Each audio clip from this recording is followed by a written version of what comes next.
നമ്മളിൽ വിവാഹിതരായവരുടെ കഴുത്തിൽ താലി ഉണ്ടാവും. പലർക്കും ജീവിതത്തിലെ സന്തോഷത്തിന്റെയും സംതൃപ്തിയുടെയും അടയാളമാകുമ്പോ ചിലർക്കൊക്കെ ഇതൊരു ചങ്ങലയുടെ പ്രതീകമാകുന്നുണ്ട്. നമ്മൾ തളയ്ക്കപ്പെടുന്നത് പോലെയുള്ള ഒരവസ്ഥ. പക്ഷേ ഒരിക്കലും ഇത് പൊട്ടിച്ചെറിയരുത്. നമ്മൾ പോരാടണം. അതായിരിക്കണം നമ്മൾ ചെയ്യേണ്ടത്. പെണ്ണാണ് ഒരു നാടിന്റെ നന്മ. നമ്മുടെ കരുതലിലൂടെ വേണം ഒരു നാട് രക്ഷപ്പെടാൻ. നിങ്ങൾ എല്ലാവരും സ്ത്രീകൾക്ക് വേണ്ടി മുന്നിട്ടിറങ്ങണം. ഒരു പുരുഷന്റെയും അടിമയല്ല സ്ത്രീയെന്ന് നമ്മളാണ് കാണിച്ചു കൊടുക്കേണ്ടത്. നമ്മൾ ഒറ്റ കെട്ടാണ്.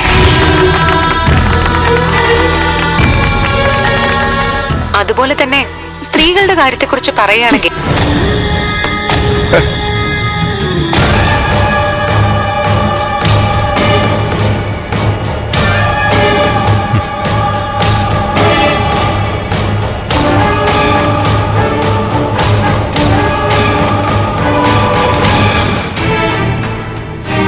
നമുക്കും വ്യക്തിത്വമുണ്ടെന്നുള്ള ബോധം എല്ലാ സ്ത്രീകളിലും ഉണ്ടാവണം. അതുപോലെ തന്നെ സ്വാതന്ത്ര്യവും. അതൊക്കെ മോള് തന്നെ വിളിച്ചു പറഞ്ഞു. 2 മാസം കഴിഞ്ഞാ MLA യാ, പിന്നെ തിരക്കായിരിക്കും. ഇന്ന് തന്നെ വിളിച്ചു. ശരി. തനുജി അത് തന്നെയാ പറയുന്നേ. TV-യിൽ കണ്ടു അവള് നിന്റെ പ്രസംഗം. ശരിക്കും നീ തകർത്തു ദേവിക.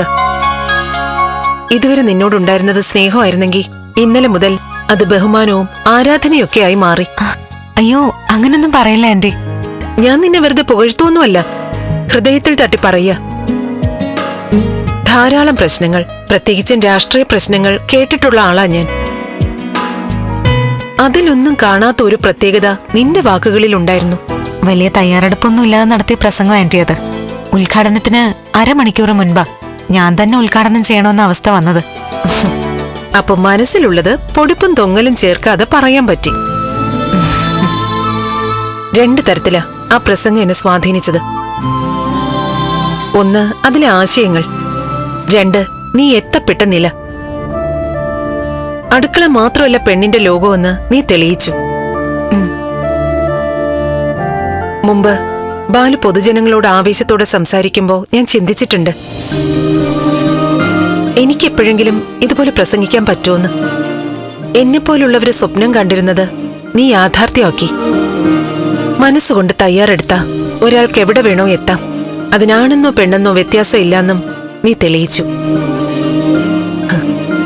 നോക്കിക്കോ ദേവിക, നിന്നെ പിന്തുടർന്ന് ഒരുപാട് സ്ത്രീകൾ രാഷ്ട്രീയത്തിൽ സജീവമാകും. എന്തായാലും പാർട്ടിക്ക് തെറ്റിയില്ല. നിനക്കപ്പുറം നല്ലൊരു സ്ഥാനാർത്ഥി മണ്ഡലത്തിൽ വേറെയില്ല. ആന്റി പറയുന്നതൊക്കെ ഞാൻ സന്തോഷത്തോടെ കേട്ട് നിൽക്ക. പറഞ്ഞല്ലോ, നിന്നെ സന്തോഷിപ്പിക്കാൻ വേണ്ടിയല്ല ഞാൻ പറഞ്ഞത്. ഇന്നലെ എനിക്ക് കിട്ടിയ സന്തോഷം അറിയിച്ചതാ. സത്യത്തിൽ കഴിഞ്ഞ സംഭവങ്ങളൊക്കെ നിന്നെ ഈ നിലയിൽ എത്തിക്കാൻ വേണ്ടി ഈശ്വരൻ ഒരുക്കി വെച്ചതാന്ന് തോന്നുന്നു. സിദ്ധുവിന്റെ രാജി ഉൾപ്പെടെ. നീ ജയിക്കും ദേവിക. ഉന്നതമായ സ്ഥാനം നിന്നെ കാത്തിരിക്കുക. മികച്ചൊരു നേതാവായി നിന്നെ കാണാൻ ഞങ്ങളും. എന്തൊക്കെ സമ്മർദ്ദങ്ങൾക്കിടയിലാ നീയെന്ന് എനിക്കറിയാം. മോള് വിഷമിക്കരുത്. നിന്റെ ഉയർച്ചയിൽ മനസ്സുകൊണ്ട് സന്തോഷിക്കാവും നന്ദൻ. അങ്ങനെ ആയിരിക്കും ആന്റി. ഉറപ്പാ. നന്ദനെ എനിക്കറിയാം. നിനക്കപ്പുറം അവന് വേറൊരു ലോകമില്ല. തെറ്റിദ്ധാരണയൊക്കെ ഉടനെ മാറും. സത്യത്തിൽ പ്രസംഗിച്ചു കഴിഞ്ഞ് ഞാൻ ആഗ്രഹിച്ചു നന്ദു ഒന്ന് കേൾക്കാൻ. ആന്റി പറഞ്ഞ പോലെ ചിലപ്പോ ഉള്ളിലൊരു സന്തോഷം തോന്നുമായിരിക്കും. സമാധാനിക്ക് ദേവിക, എല്ലാം നല്ല രീതിയിൽ തന്നെ അവസാനിക്കും.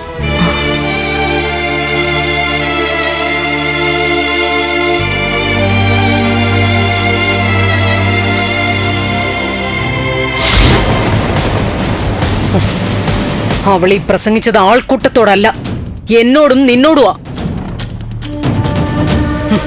നോക്ക്, നമ്മളിത് കേൾക്കുന്ന അവൾക്ക് നന്നായിട്ടറിയാം. നേരിട്ട് പറയാൻ പറ്റാത്തതൊക്കെ അവൾ മൈക്കിലൂടെ കേൾപ്പിച്ചു തന്നു. ഇപ്പൊ എന്തും പറയാൻ അവൾക്ക് ശക്തമായൊരു പിന്തുണയുണ്ടല്ലോ. അരുന്ധതി പഠിപ്പിച്ചു വിടുന്നു, അവൾ വിളിച്ചു പറയുന്നു.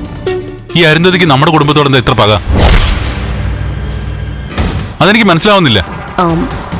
ദേവികയെ അവളുടെ ഒരാളാക്കാൻ ആഗ്രഹിക്കുന്നുണ്ടാവും. അതിനാദ്യം വേണ്ടത് അവളെ നിന്നെ അകറ്റണം. അത് സാധിച്ചു. പിന്നെ ഈ വീട്ടിൽ ഒരനിശ്ചിതത്വം ഉണ്ടാക്കണം. ഇപ്പൊ അതുമായി സിദ്ധുവും ദേവികയുടെ ഭാഗത്ത് പൂർണ്ണമായി ചേർന്നല്ലോ. ആദ്യമേ തെരഞ്ഞെടുപ്പ് വിഷയത്തില് അമ്മ ദേവി സപ്പോർട്ട് ചെയ്യാൻ പാടില്ലായിരുന്നു. ദേവിക്ക് താല്പര്യമില്ലാഞ്ഞിട്ടും അമ്മയെ രജനീച്ചയും പ്രോത്സാഹിപ്പിച്ചല്ലേ സംസാരിച്ചത്. എന്നിട്ട് നോമിനേഷൻ കൊടുക്കുന്നതിന് തൊട്ടു മുമ്പ് മത്സരിക്കാൻ പാടില്ലെന്ന് പറഞ്ഞത് ശരിയായ നടപടിയല്ല. നിങ്ങളെല്ലാരും കൂടി തന്നെയാ അവളെ സ്ഥാനാർത്ഥിയാക്കിയത്. ഇനി നിരന്തരമായ പ്രശ്നങ്ങളുണ്ടാവും. വോട്ട് ചോദിച്ച് ഇവിടെയും വന്നേക്കാം. മൈൻഡ് ചെയ്ത് വിടുക. എതിർക്കാനോ തടയാനോ പോയിട്ട് കാര്യമില്ല.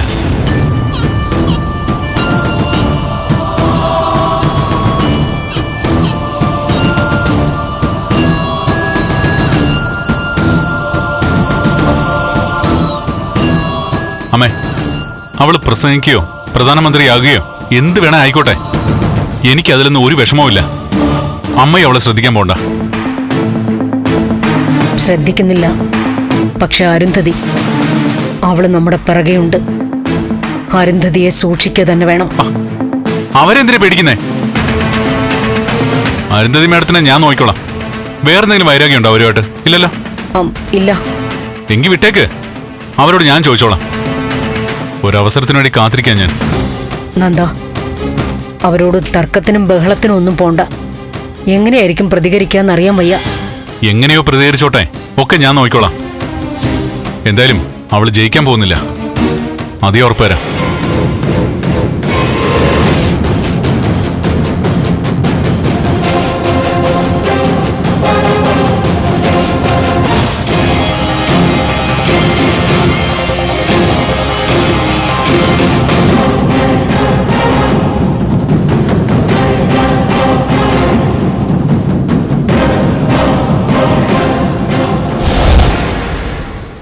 ഇനി എന്റെ മനസ്സിൽ സംശയങ്ങളൊന്നുമില്ല അച്ഛാ. ഞാൻ തീരുമാനിച്ചു കഴിഞ്ഞു. പൂർണ്ണ മനസ്സോടെ തന്നെ പ്രചരണത്തിനിറങ്ങും. വിജയിക്കുകയും ചെയ്യും. മതി, അത്രയും കേട്ടാ മതി എനിക്ക്. സത്യം പറഞ്ഞ മോളെ, നിന്റെ കാര്യത്തിൽ ഞാനും ഇതുവരെ വല്ലാതെ അസ്വസ്ഥനായിരുന്നു. ഞാനും കൂടി പ്രേരിപ്പിച്ചിട്ടാ നിന്നെ സ്ഥാനാർത്ഥിയാക്കിയത്. പക്ഷേ ഓരോ ദിവസം കഴിയുന്തോറും നീ പിൻവലിഞ്ഞ് നിൽക്കുന്നത് കണ്ടപ്പോ സത്യം പറഞ്ഞ എനിക്ക് പേടിയായി. ഒരു സീറ്റെന്ന് പറയുന്നത് നമുക്ക് കിട്ടുന്ന നേട്ടങ്ങൾക്കപ്പുറം ഒരു പ്രസ്ഥാനം നമ്മളോട് കാണിക്കുന്ന വിശ്വാസവും നമ്മളെ ഏൽപ്പിക്കുന്ന ചുമതലയുമാണ്. അത് ഭംഗിയായി നിറവേറ്റുക നമ്മുടെ കടമയാണ്. മറ്റൊരാൾക്ക് കിട്ടേണ്ട അവസരമാണ് നമുക്ക് കിട്ടിയത്. അതിനോട് മോൾ ആത്മാർത്ഥത കാണിക്കാതിരുന്നപ്പോ എന്ത് ചെയ്യണമെന്നറിയാതെയാ ഞാൻ നിന്നത്. ഇനി പിന്നോട്ടില്ലച്ചാ. നിന്നെ ഒരു MLA ആക്കി കുടുംബത്തിന് നേട്ടം ഉണ്ടാക്കുകയായിരുന്നില്ല എന്റെ ലക്ഷ്യം. നാടിന് നല്ലൊരു നേതാവിനെ കൊടുക്കുക, അതായിരുന്നു സ്വപ്നം. അഴിമതിയോ അത്യാഗ്രഹമൊന്നും ഇല്ലാത്ത ഒരാളാ നീ.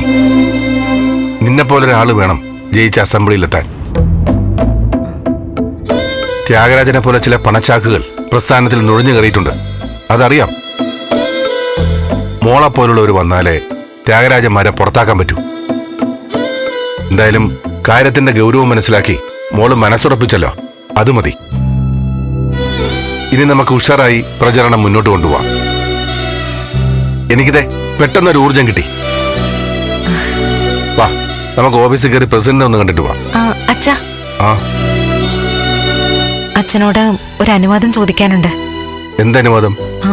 അരുന്ധതി മാഡം മകന്റെ ചികിത്സയ്ക്കായിട്ട് കോയമ്പത്തൂര് പോകുന്നുണ്ട്. ഞാനും കൂടി പോയിക്കോട്ടെ? അത് മാഡത്തിനൊരു സന്തോഷമായിരിക്കും.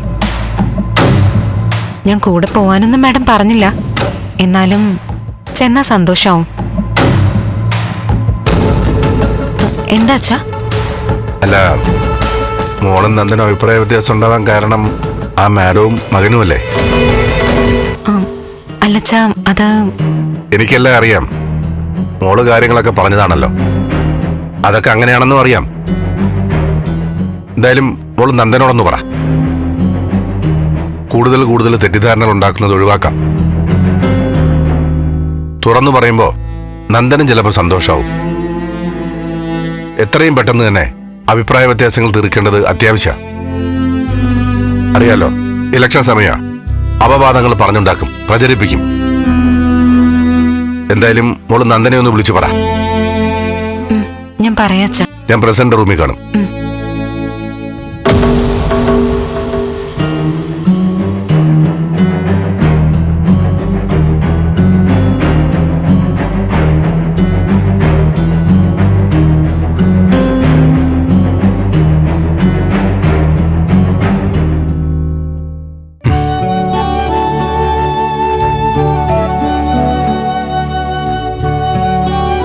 മിടുക്കനായിട്ടുണ്ട്. ഇന്ന് ഡോക്ടറെ കണ്ട് പുതിയ ചികിത്സയൊക്കെ തുടങ്ങിക്കഴിഞ്ഞാ പെട്ടെന്ന് തന്നെ എന്റെ മോൻ പഴയ ഋഷിക്കുട്ടനാവും. ഡോക്ടറെ കാണാൻ ലീവ് വരുന്നുണ്ടോ?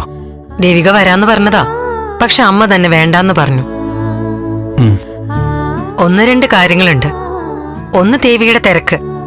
തെരഞ്ഞെടുപ്പിലെ സ്ഥാനാർത്ഥിയല്ലേ, ഒരുപാട് ആൾക്കാരെ കാണണം, പ്രചാരണത്തിന്റെ കാര്യങ്ങള്, അങ്ങനെ ഒരുപാട് കാര്യങ്ങളുണ്ട്.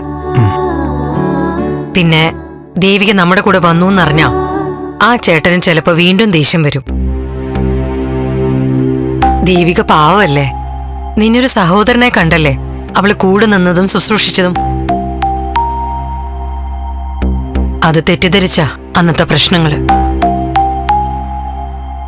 ഇനിയും ദേവികയെ സങ്കടപ്പെടുത്തണ്ട. നന്ദൻ ചേട്ടനെ കാണണം. അത് മോൻ വിഷമിക്കണ്ട, നമുക്ക് കാണാം.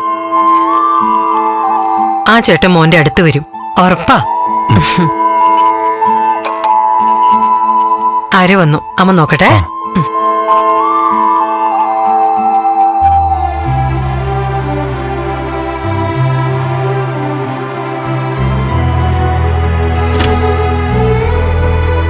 ആഹാ, good morning madam. Good morning. ദേവികയെ ഒട്ടും പ്രതീക്ഷിച്ചില്ല. മാഡത്തെ വിളിച്ചിട്ട് വരാമെന്ന് വിചാരിച്ചതാ, പിന്നെ വേണ്ടാന്ന് വെച്ചു. വാ, കേറി വാ. എന്തായാലും ദേവിക ഇപ്പൊ വന്നത് നന്നായി. ഞാൻ പറഞ്ഞില്ലേ ഋഷിയുടെ ട്രീറ്റ്മെന്റിന് പോകുന്ന കാര്യം, അതിനുള്ള ഒരുക്കത്തിലായിരുന്നു. ദേവിക മറ്റെവിടെയെങ്കിലും പോകുന്ന വഴിയായിരുന്നോ? അല്ല, ഇങ്ങോട്ടായിട്ട് തന്നെ വന്നാ മാഡം. ഋഷി എവിടെ? മുകളിലുണ്ട്. ആ, ദേവിക എന്തെങ്കിലും ആവശ്യമായിട്ട് വന്നാണോ? അത് ഞാനും കൂടി വരുന്നുണ്ട് മാഡം, നിങ്ങൾക്കൊപ്പം. എവിടെ വരുന്നു? ഋഷി ഡോക്ടറെ കാണിക്കാൻ മാഡത്തിന്റെ കൂടെ ഞാനും വരുന്നുണ്ട്. അത് ദേവികയുടെ വീട്ടിലിഷ്ടാവോ? വേണ്ട ദേവിക, ഇപ്പൊ തെരഞ്ഞെടുപ്പ് കാര്യങ്ങൾ ശ്രദ്ധിക്കേണ്ട സമയല്ലേ. മീറ്റിങ്ങുകൾ, കുടുംബ സന്ദർശനങ്ങൾ, അങ്ങനെ നല്ല തിരക്കുള്ളതല്ലേ. സത്യത്തിൽ ദേവിക കൂടെ വന്നാൽ കൊള്ളാമെന്ന് എനിക്കുണ്ട്, അത് മറച്ചു വെക്കുന്നില്ല. ദേവിക ഒരു ബലമാണ്. പക്ഷെ ഈ അവസ്ഥയിൽ വേണ്ട. സിദ്ധാർത്ഥൻ സാറിനും ഇഷ്ടാവില്ല. ഞാൻ അച്ഛനോട് ചോദിച്ചു മാഡം, അച്ഛൻ സമ്മതിച്ചു. ആണോ? ആ, പോയിട്ട് വരാനാ പറഞ്ഞേ. പിന്നെ നന്ദനോടും കൂടി അറിയിച്ചേക്കാൻ പറഞ്ഞു. എന്നിട്ട് നന്ദനോട് പറഞ്ഞോ? ഇല്ല മാഡം, ഞാൻ വിളിച്ചില്ല. അത് ശരിയാവില്ല. നന്ദു എങ്ങനെ പ്രതികരിക്കുമെന്ന് എനിക്കറിയില്ല. എങ്ങനെ പ്രതികരിച്ചാലും ശരി, നന്ദൻ അറിയണം. ഞാനായിട്ട് നിങ്ങൾക്കിടയിൽ ഇനിയൊരു അകലം ഉണ്ടാവാൻ പാടില്ല. നന്ദനെ വിളിച്ചറിയിച്ചിട്ട് നമുക്ക് പോവാം. മാഡം, ഇനിയൊരു സാഹചര്യത്തിൽ ഞാനത് പറഞ്ഞോളാം. ഇപ്പൊ വേണ്ട. ഇപ്പൊ തന്നെ പറയണം. മുമ്പ് ചില കാര്യങ്ങൾ മറച്ചു വെക്കാൻ പറഞ്ഞതിന്റെ ഫലമായിട്ടാ നിങ്ങളുടെ ബന്ധം ഒലഞ്ഞുപോയത്. ഇനിയെല്ലാം തുറന്നു പറഞ്ഞിട്ട് മതി.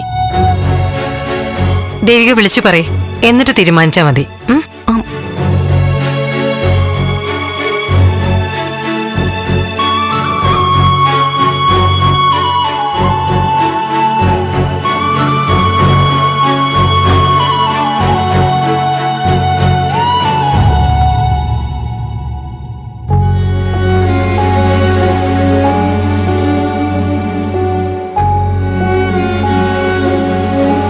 എന്താമേ?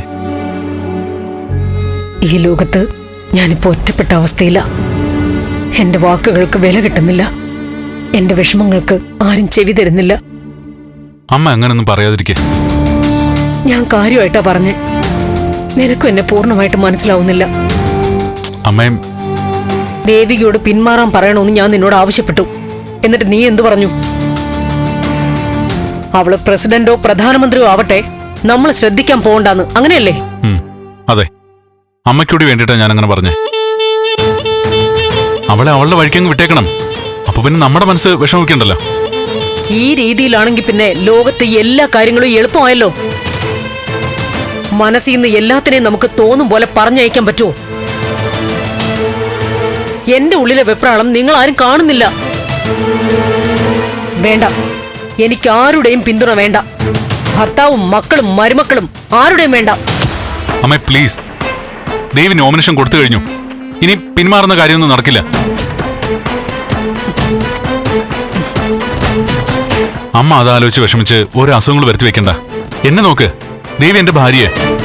പക്ഷെ എനിക്കിഷ്ടമില്ലാത്ത കാര്യങ്ങൾ സംഭവിച്ചപ്പോ ഞാൻ അവളെ അവളുടെ വീട്ടിൽ കൊണ്ടാക്കി. അകന്നു മാറാൻ എനിക്ക് വിഷമമൊന്നും ഉണ്ടായില്ല. ആര് പറഞ്ഞു അവളെ അകറ്റിക്കളഞ്ഞെന്ന്? അവള് നിന്റെ മനസ്സിൽ തന്നെയുണ്ട്. എന്താ? ദേവികയെ നീ എങ്ങും പറഞ്ഞയച്ചിട്ടില്ലാന്ന്. ദേവിക നിന്റെ മനസ്സിനകത്ത് തന്നെയുണ്ട്. നിന്റെ ഈ ദേഷ്യം കാണിക്കലും ദേവികയെ തള്ളിപ്പറയലും ഒക്കെ ഇപ്പോഴത്തെ സാഹചര്യം കൊണ്ട് മാത്രം. ഒരു ഒളിച്ചോട്ടം. നിന്റെ മനസ്സ് നീറുന്നത് എനിക്കറിയാം. ദേവികയെ വിട്ട് നിനക്കൊരു ജീവിതം ഇല്ലാന്നും എനിക്കറിയാം. അതൊക്കെ അമ്മയുടെ തെറ്റിദ്ധാരണയാ. നീ എന്റെ മുഖത്ത് നോക്ക്, എന്നിട്ട് പറ ദേവിക നിന്റെ മനസ്സിലില്ലാന്ന്. അമ്മ വെറുതെ. നിനക്കുത്തരം പറയാൻ പറ്റില്ല. നീയും ദേവികയും സന്തോഷത്തോടെ ജീവിതകാലം മുഴുവനും കഴിയണമെന്നാണ് എന്റെ ആഗ്രഹം. പക്ഷേ ഇപ്പോഴത്തെ അവസ്ഥയിൽ അവൾ ഈ ചെയ്യുന്ന ഒന്നും എനിക്ക് സഹിക്കാൻ പറ്റുന്നില്ല.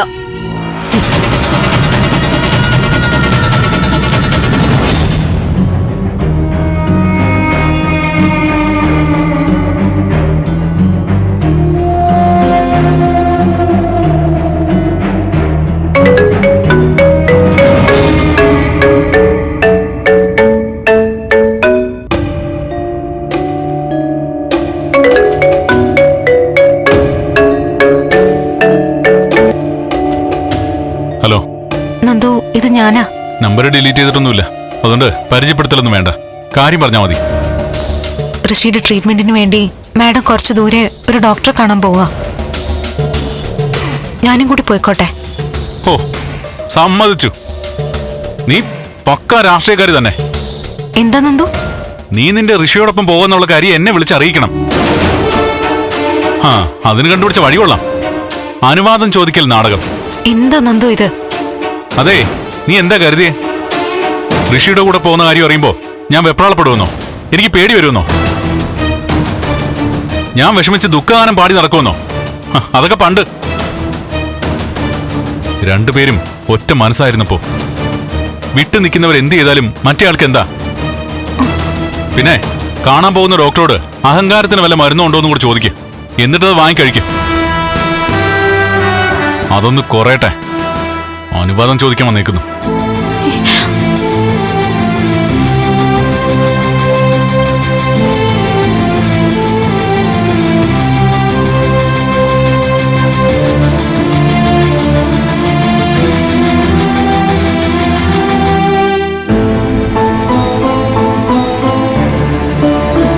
ദേവിക, നന്ദനോട് സംസാരിച്ചിട്ട് എന്തു പറഞ്ഞു?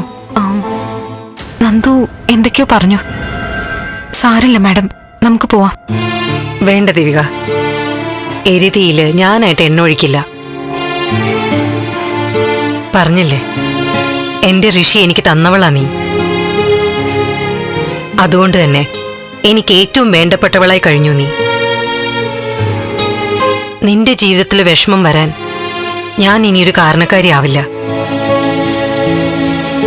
നിന്റെ സ്നേഹത്തിനും കരുതലിനും വളരെ നന്ദിയുണ്ട്.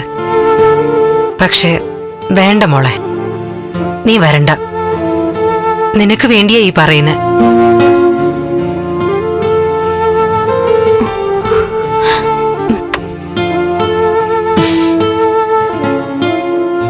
ഋഷിയോട് പറഞ്ഞിട്ട് ഇറങ്ങിക്കോ. വാ.